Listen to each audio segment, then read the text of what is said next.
Good morning दोस्तों, स्वागत है आपका द विल पावर एकेडमी में। आज हम पढ़ेंगे क्लास 7th की हिस्ट्री का अध्याय 1 का प्रश्न अभ्यास।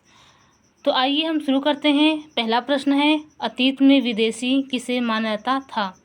उत्तर है, किसी गांव में आने वाला कोई भी अनजाना व्यक्ति जो उस समाज या संस्कृति का अंग ना हो, विदेशी कहलाता था। दूसरा प्रश्न है, नीचे उल्लिखित बातें सही हैं या गलत?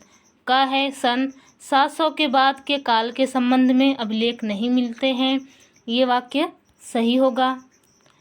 ख है, इस काल के दौरान मराठों ने अपने राजनीतिक महत्व की स्थापना की, ये वाक्य भी सही होगा। ग है, कृषि केंद्रित बस्तियों के विस्तार के साथ कभी कभी वनवासी अपनी जमीन से उखाड़ बाहर कर दिए जाते थे, तो ये वाक्य गलत होगा। घ है, सुल्तान गयासुद्दीन बलबन असम, मणिपुर तथा कश्मीर का शासक था, ये वाक्य भी आपका गलत होगा। आगे उत्तर में देखिए दिया गया है, का सही, ख सही, ग गलत और घ गलत। आगे तीसरा प्रश्न है, रिक्त स्थानों को भरें। क है, अभिलेखागारों में रिक्त स्थान दिया गया है, आगे लिखा गया है रखे जाते हैं, तो हम रिक्त स्थान में लिखेंगे दस्तावेज। अभिलेखागारों में दस्तावेज रखे जाते थे। ख है, पहले रिक्त स्थान दिया गया है, आगे लिखा है 14वीं सदी का एक इतिहासकार था, तो यहाँ पे हम लिखेंगे जियाउद्दीन बर्नी। जियाउद्दीन बर्नी 14वीं सदी का एक इतिहासकार था। ग है, यहाँ पे रिक्त स्थान दिया गया है, बीच में लिखा और फिर उसके बाद रिक्त स्थान दिया गया है, लिखा है इस उपमहाद्वीप में इस काल के दौरान लाई गई कुछ नई फसलें हैं। तो ये फसलें कौन कौन सी, हम वहाँ रिक्त स्थान में क्या लिखेंगे? आलू, मक्का, मिर्च, चाय, कॉफ़ी, ये कुछ नई फसलें हैं जो इस उपमहाद्वीप में इस काल के दौरान लाई गई थी। आगे चौथा प्रश्न है, इस काल में हुए कुछ प्रौद्योगिकी परिवर्तनों की तालिका दें। इसका उत्तर है, सन 700 और 1750 के बीच के हजारों वर्षों में अनेक तरह के परिवर्तन हुए। इस काल में अलग अलग समय पर नई प्रौद्योगिकी के दर्शन होते हैं, जैसे सिंचाई में रहट, कताई में चरखे और युद्धों में आग्नेयास्त्रों, जिसको क्या कहता है, बारूद वाले हथियार का इस्तेमाल। इसके अलावा नई तरह का खान पान भी आया, जैसे आलू, मक्का, मिर्च, चाय और काफ़ी। यह तमाम परिवर्तन, नई प्रौद्योगिकियां और फसलें उन लोगों के साथ आए जो नए विचार भी लेकर आए थे। पांचवा प्रश्न है, इस काल के दौरान हुए कुछ मुख्य धार्मिक परिवर्तनों की जानकारी दें। उत्तर है, हजारों वर्षों के दौरान धार्मिक परंपराओं में कई बड़े परिवर्तन आए। दैविक तत्व में लोगों की आस्था व्यक्तिक स्तर पर और सामूहिक स्तर पर था। हिंदू धर्म में ने देवी देवताओं की पूजा, राजाओं द्वारा मंदिरों का निर्माण और समाज में पुरोहितों के रूप में ब्राह्मणों का बढ़ता महत्व तथा बढ़ती सत्ता, जो कि ब्राह्मण हुआ करते थे। इस काल में भक्ति आंदोलन का प्रारंभ हुआ, जो कि कर्मकांड के आलोचक थे।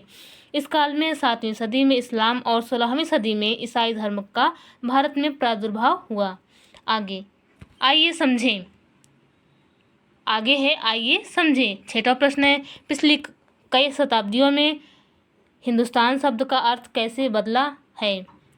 पिछली कई शताब्दियों से हिंदुस्तान शब्द के अर्थ में कई परिवर्तन हुए। 13वीं सदी में जब फारसी के इतिहासकार मिनहाज ए सिराज ने हिंदुस्तान शब्द का प्रयोग किया, तब उसका आशय पंजाब, हरियाणा और गंगा यमुना के बीच में स्थित इलाकों से था।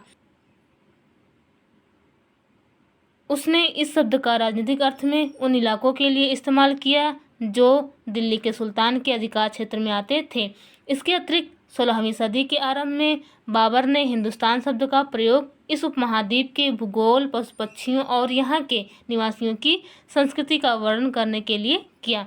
यह प्रयोग 14वीं सदी के कवि अमीर खुसरो के द्वारा प्रयुक्त शब्द हिंद के ही कुछ समान था, जहां भारत को एक भौगोलिक और सांस्कृतिक तत्व के रूप में पहचाना जा रहा था। आगे 7वां प्रश्न है, जातियों के मामले कैसे नियंत्रित किए जाते थे?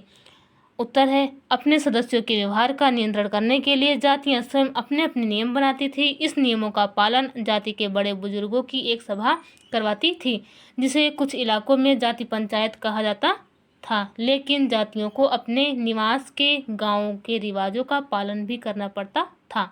8वां प्रश्न है सर्व क्षेत्रीय साम्राज्य से आप क्या समझते हैं? सर्व क्षेत्रीय साम्राज्य से तात्पर्य उस साम्राज्य से है जो कई क्षेत्रीय राज्यों को मिलाकर बना हो, जैसे सल्तनत, साम्राज्य आदि।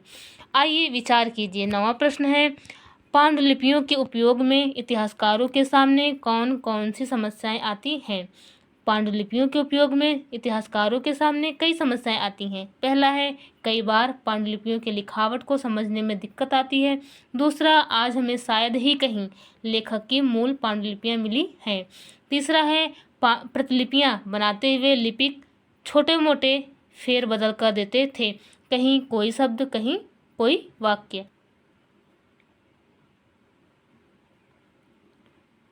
सदी दर सदी प्रतिलिपियों की भी प्रतिलिपियां बनती रहीं और अंततः एक ही मूल ग्रंथ की भिन्न भिन्न प्रतिलिपियां एक दूसरे से बहुत ही अलग हो गईं।